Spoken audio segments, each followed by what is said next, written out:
Yes, just like that. This will be more than enough to assassinate Varka.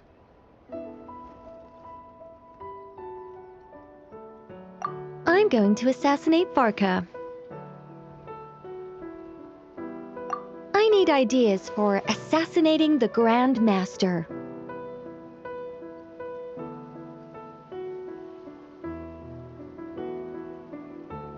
I went over this with Alice a long while ago. She stands with me and has even offered several ideas on how I might take him out.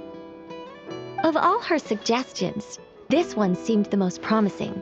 Bring a full cart of Mondstadt's newest dandelion wine all the way here, and then, before Varka's very eyes, tip the entire cart over the cliff.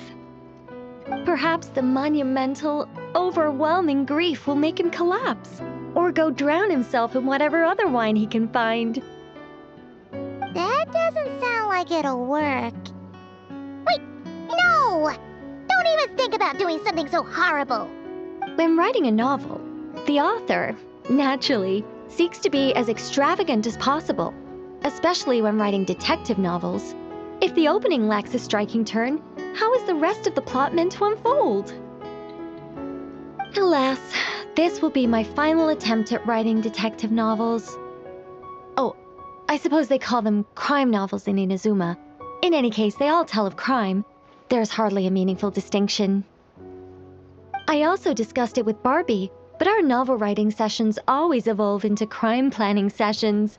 Methods of crime and puzzles of deduction. We have explored plenty of those, yet the plot would not advance. The Angel Killer case. Try as they might, the culprit remained elusive. The desperate detective rushed into the crowd, then shouted the revered names of the 4 great rulers at the sky.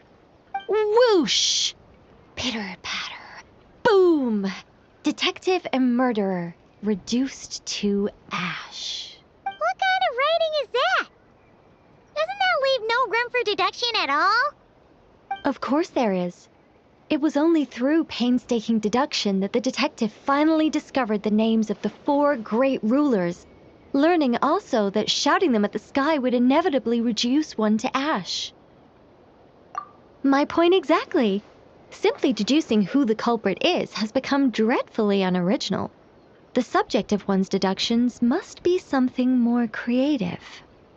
I even thought of having a Seelie detective, an angel who, longing to become a detective, became a Seelie, and by some twist of fate, ended up as a detective's assistant. All Seelies love to guide people, so this one went about leading the detective from case to case. I found the idea rather interesting. Come to think of it, the Seelie detective and the Angel Killer case seem far more interesting than assassinating the Grand Master. Never mind, guess I'll move on to work on that idea then. It's precisely because I overthink every little detail that I've lost interest in continuing. Not to mention the mountain of words I'll have to write. The very thought of penning all those words. Oh, what a hassle. And I can't even get a ghostwriter for this one. I'll just work on the Angel Killer case instead. But how might the detective deduce the truth?